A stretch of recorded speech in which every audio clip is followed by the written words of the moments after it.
السلام علیکم ناظرین، آج ہم آپ کو بتائیں گے کہ ایک وزیر، بادشاہ اور دھوبن کے بارے میں۔ ایک دھوبن وزیر کی شیروانی دھو رہی تھی کہ اسے اس کی جیب سے ہیرے کی انگوٹھی ملی۔ وہ عورت نورپور کی دھوبن کے نام سے مشہور تھی۔ یہ عورت نہایت ایماندار اور اپنے کام سے کام رکھنے والی عورت تھی۔ کسی کے معاملات میں مداخلت نہ کرتی تھی۔ اگر کبھی کسی کی جیب سے اسے پیسے ملتے تو وہ فوراً انہیں مالک تک پہنچا دیتی تھی۔ اس کی ایمانداری کی وجہ سے نورپور کے تمام لوگ اس سے کپڑے دھلواتے تھے۔ یہاں تک کہ بادشاہ، وزیر اور شہر کے قاضی کے کپڑے بھی وشیرن دھوبن ہی دھوتی تھی۔ صاف ستھرے بے داغ کپڑے دیکھ کر سب کو شیروانی کی جیب سے ایک انگوٹھی ملی، جسے دیکھ کر وہ حیران رہ گئی۔ وہ ایک ایسی انگوٹھی تھی جس میں ایک قیمتی ہیرا لگا ہوا تھا۔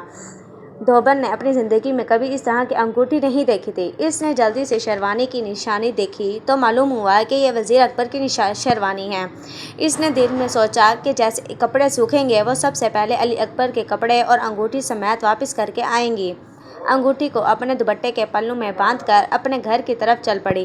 گھر پہنچی تو اسے پتہ چلا کہ اس کی بیٹی کو بہت تیز بخار ہے۔ اس نے اسی وقت دوڑ کر اسے کچھ کھلا پلا کر دوا دی، پھر ماتھے پر پٹی رکھ کر بخار کم کرنے کی کوشش کرتی رہی۔ آخر تھکن سے چور ہو کر بیٹی کے سرہانے سو گئی۔ آنکھ کھلی تو دیکھا آدھی رات ہو چکی تھی۔ بیٹی کی فکر میں وہ انگوٹھی بھول گئی۔ ادھر محل میں بادشاہ سلامت کی انگوٹھی گم ہو گئی تھی۔ محل کا ہر شخص فکر مند تھا، کیونکہ وہ بادشاہ سلامت کے والد کی واحد نشانی تھی۔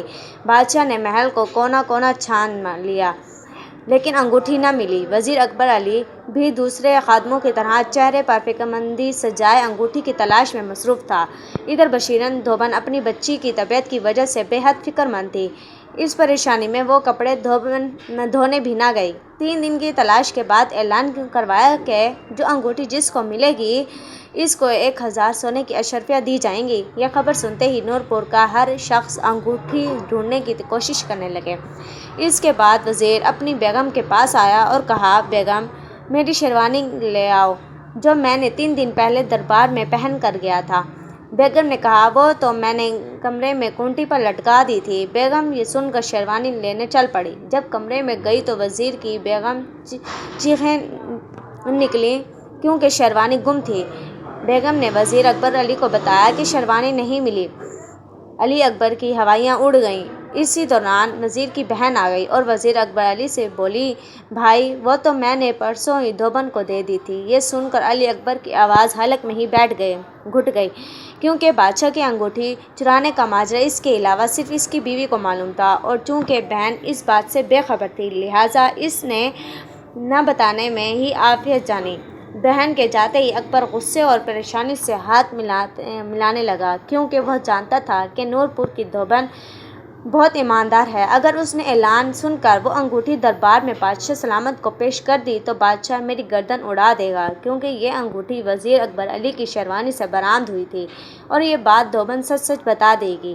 اکبر علی جانتا تھا کہ بادشاہ سلامت کہ یہ انگوٹھی ان کی والد کی نشانی ہے اور یہ انہیں جان سے زیادہ عزیز ہے، لہٰذا اسے پانے کے لیے بادشاہ بڑے سے بڑے انعام دینے سے گریز نہیں کریں گے۔ انعام کی لالچ میں اور بادشاہ کی نظروں میں سرخ رو ہونے کے لیے علی اکبر نے یہ انگوٹھی چرائی تھی۔ اسے نہیں معلوم تھا کہ سب تدبیر میں الٹی ہو جائے گی۔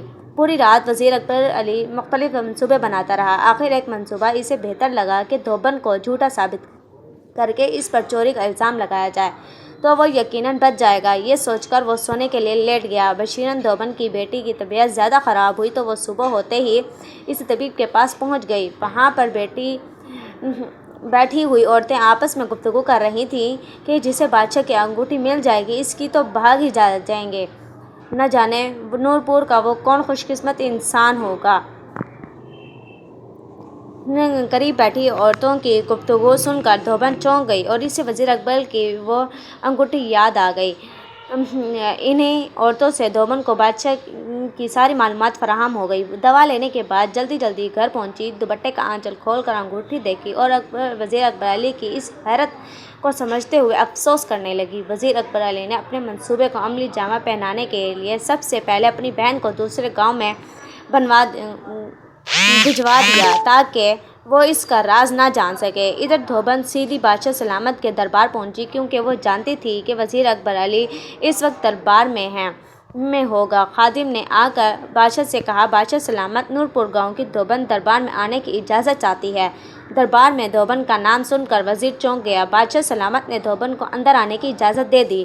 کہو شیران، کیا بات ہے؟ بادشاہ سلامت نے دھوبن کو دربار میں مخاطب کیا۔ علی جا، گستاخی معاف، میں آپ سے نہیں وزیر اکبر علی سے ملنے آئی ہوں۔ ان کی ایک امانت ہے، وہ لٹانی ہے۔ دھوبن نے نہایت عاجزانہ انداز میں کہا، اگر آپ کی اجازت ہو تو میں ان کی شیروانی اور انگوٹھی واپس کرنا چاہوں گی جو ان کی شیروانی کی جیب سے نکلی تھی۔ دھوبن نے دونوں چیزیں بادشاہ سلامت کے آگے رکھ دیں۔ بادشاہ اپنی انگوٹھی دھوبن کے ہاتھ میں دیکھ کر اٹھ کھڑا ہوا۔ ادھر وزیر اکبر علی کے پسینے چھوٹ گئے۔ یہ میری انگوٹھی نہیں، بادشاہ سلامت کی ہے، تمہارے پاس کہاں سے آئی؟ یہ کہ یقیناً تم نے ہی چرائی تھی اور اب مجھ پر تہمت لگانے آ گئی۔ وزیر نے نہایت مکاری سے دھوبن پر الزام لگا دیا۔ بادشاہ سلامت دھوبن کو دیکھنے لگے۔ دھوبن کو وزیر اکبر علی سے یہ توقع نہیں تھی، لیکن وہ پھر بھی نہایت سمجھدار تھی۔ فوراً عرض کی، علی جا، اگر میں یہ انگوٹھی چراتی تو پھر یہاں واپس کرنے کیوں آتی؟ یہ تو مجھے وزیر اکبر علی کی شیروانی کی جیب سے ملی ہے۔ مجھ غریب کا محل سے کیا تعلق جو میں یہاں آ کر چیزیں چراؤں گی؟ بادشاہ سلامت، یہ دھوبن جھوٹ بول رہی ہے اور سراسر بہتان لگا رہی ہے۔ وزیر اکبر علی اتنے کڑوے سچ کو سن کر چیخ پڑا۔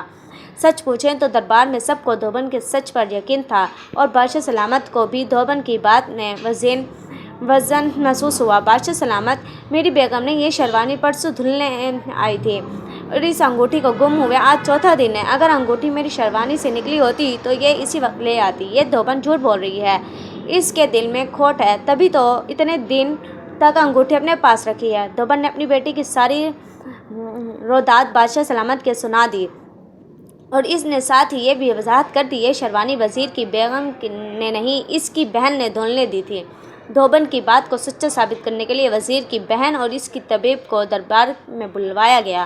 طبیب کو حاضر ہو گیا لیکن مگر وزیر کی بہن حاضر نہ ہوئی۔ طبیب نے دھوبن کی بیٹی کی طبیعت ناسازی کے بارے میں سچی گواہی دی۔ ادھر وزیر کی بہن کو شاہی خادموں کے ذریعے دربار میں بلایا گیا۔ چونکہ بہن اپنے بھائی وزیر اکبر علی کی اس عیاری سے واقف نہ تھی، لہٰذا اس نے بھی دھوبن کے حق میں سچی گواہی دی۔ یوں اکبر علی کے جھوٹ اور چوری کا پول کھل گیا۔ بادشاہ نے وزیر اکبر علی کو عہدے سے برطرف کر کے 10 سال قید اور بامشقت کی سزا سنائی اور دھوبن کو 1000 سونے اشرفیہ کے ساتھ ساتھ اس کی ایمانداری پر ماہانہ وظیفہ مقرر کرتے ہوئے مزید انعام و اکرام سے نوازا۔ دوستوں، آج کی ہماری یہ ویڈیو آپ کو اچھی لگی ہو تو اس کو لائک، شیئر، کمنٹ اور سبسکرائب ضرور کیجیے گا۔ شکریہ۔